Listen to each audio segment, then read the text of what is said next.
नमस्कार दोस्तों, मधुर कथाएं चैनल पर एक बार फिर से आपका हार्दिक अभिनंदन है। तो आज की मेरी कहानी का शीर्षक है पत्नी। तो चलिए शुरू करते हैं आज की अपनी ये कहानी। 5 साल बाद एक पति का अपनी पत्नी में इंटरेस्ट खत्म हो गया था। उसे लगने लगा था कि उसकी पत्नी मोटी हो गई है। उसकी पत्नी अपने शरीर का बिल्कुल ख्याल नहीं रख पा रही थी, जिससे उसे अपनी पत्नी पर बहुत गुस्सा आ रहा था। तो फिर वह किसी और लड़की से प्रेम करने लगा। उसने अपनी पत्नी से कहा, आज रात को हम डिनर के लिए कहीं बाहर जाएंगे, तुम तैयार रहना। जब वह अपने काम से वापस अपने घर आया तो उसने देखा कि उसकी पत्नी ने एकदम सिंपल कपड़े पहन के रखे थे और वह अपने घर के कामों में लगी थी। उसे लगा कि मेरी पत्नी बिल्कुल भी सुंदर नहीं लग रही है, मैं उसे अपने साथ कहीं बाहर नहीं लेकर जाऊंगा।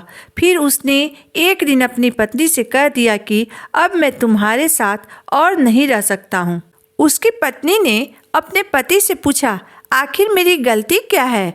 उसके पति ने कहा, गलती तो मेरी है जो मैंने तुमसे शादी की।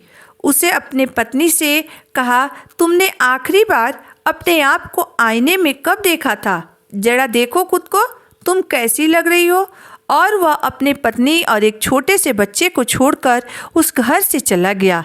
और फिर वह उस लड़की के पास गया जो उसे पसंद थी। वह देखने में स्टाइलिश थी, उसमें वह सब कुछ था जो उस लड़के को पसंद था, पर वह लड़की उस लड़के का बिल्कुल भी ख्याल नहीं रखती थी और न ही उस पर ध्यान देती थी। वह लड़का उस लड़की को खुश रखने के लिए नए नए कपड़े खरीद के देता और महंगे से महंगे रेस्टोरेंट्स में खाना खिलाने के लिए ले जाता। उसके जमा किए हुए पैसे धीरे धीरे सब खत्म होने लगे। थोड़े ही दिनों में कंपनी भी डूब गई, सब कुछ बर्बाद हो गया और उसके सारे पैसे भी खत्म हो गए। उस लड़की ने इस लड़के का साथ छोड़ दिया क्योंकि उस लड़के के पास इसे देने के लिए अब कुछ नहीं बचा था। अब उसे अपने पत्नी, अपने बच्चे और घर की याद आने लगी। और जिसने उसका हमेशा साथ दिया, चाहे कितना भी बुरा वक्त क्यों नहीं आया हो, लेकिन उसकी ज़िंदगी में उसकी पत्नी हमेशा उसके साथ खड़ी रही। अब 2 साल बाद आज उसे अपने घर, अपने परिवार के पास जाने की इच्छा हुई। जब वह लौटकर अपने घर पहुंचा तो उसके बेटे ने दरवाज़ा खोला। उसने अपने बेटे से पूछा, कैसे हो तुम? उसके बेटे ने कहा, अब क्या लेने आए हो यहाँ? अब मैं नफरत करता हूँ तुमसे। यह कहकर उसका बेटा वहाँ से चला गया। फिर उसकी नज़र उसकी पत्नी पर पड़ी और आज वह उसे बहुत खूबसूरत लग रही थी। आज उसे एहसास हुआ कि उसकी पत्नी तो शुरू से ही बहुत सुंदर है, पर वह इस बात को कभी समझ ही नहीं पाया।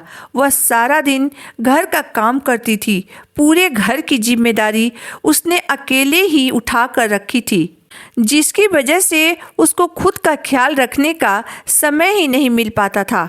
आज उसकी सुंदरता को देखकर वह पछताने लगा कि क्यों मैं इसे समझ नहीं पाया और ऐसे छोड़कर चला गया। उसकी पत्नी ने पूछा, अब क्या चाहते हो तुम? उसका पति कहने लगा, आज मुझे अपने हर गलती का एहसास हो रहा है, मैं तुमसे माफ़ी मांगने आया हूँ। फिर पत्नी बोली, अब तुम्हारे लिए मेरे पास माफ़ी की कोई जगह नहीं है। तुम मुझे उस वक्त छोड़कर चले गए थे जिस वक्त मुझे तुम्हारी सबसे ज़्यादा ज़रूरत थी।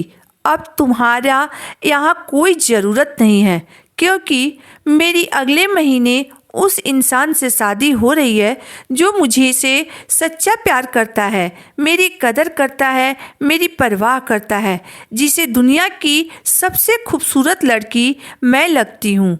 अरे तुमने तो मेरे प्यार और समर्पण को कभी समझा ही नहीं, तुम तो मेरे प्यार के लायक ही नहीं रहे।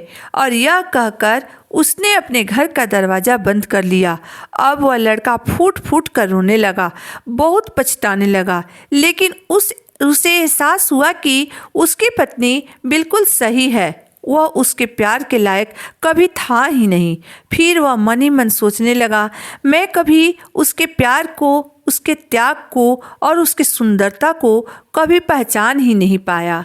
वह मेरे हर अच्छे और बुरे वक्त में मेरे साथ खड़ी रहती थी और मैंने उसे केवल दर्द दिया है, रुलाया है, लेकिन कभी उसकी कदर नहीं की, कभी उसका ख्याल नहीं रखा। मैंने खुद अपने हाथों से अपना परिवार और अपनी ज़िंदगी तबाह कर दी। यही होना चाहिए था मेरे साथ।